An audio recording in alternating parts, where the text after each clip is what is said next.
Acer's latest stab at this end of the PC gaming scene is the Nitro 5, a gaming laptop for the budget-minded. It boasts a user-controllable dual-fan cooling system, an NVIDIA GeForce GTX graphics card, an up-to-date, mid-tier, processor, a decent 1080p screen and a comfortable keyboard, to name a few key features.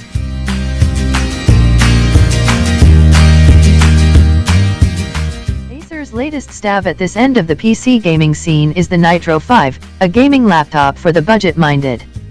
It boasts a user-controllable dual-fan cooling system, an NVIDIA GeForce GTX graphics card, an up-to-date mid-tier processor, a decent 1080p screen and a comfortable keyboard to name a few key features.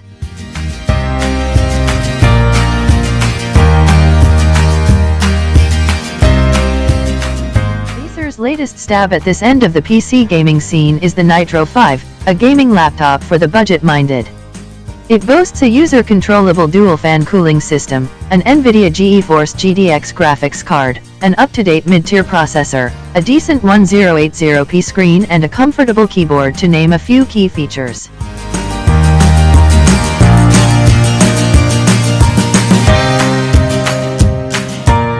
Acer Nitro 5 design is also nothing to write home about. It's pretty underwhelming, and the fact that it is a budget laptop means there will be signs of cutbacks, and these are noticeable.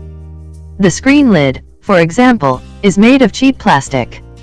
The top cover and the area around the keyboard track fingerprints like crazy, and the screen has almost an inch of bezel around it, all of which make us feel like we're PC gaming in the early aughts.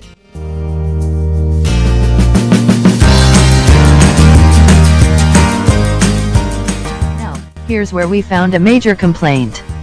We agree that gaming laptop trackpads are generally frowned upon in PC gaming, especially for FPS, RPG, and action games. But this laptop's trackpad is so substandard you won't even want to use it for regular computer tasks. The trackpad gives a lot of travel and it's very stiff, which means that you have to really do some hard pressing for anything to register, resulting in early finger fatigue. Buttons 1 and 2, located in the front left and right sections of the trackpad, respectively, have it worse, resulting in many missed presses. We gave up on it after a day, and switched to a proper mouse.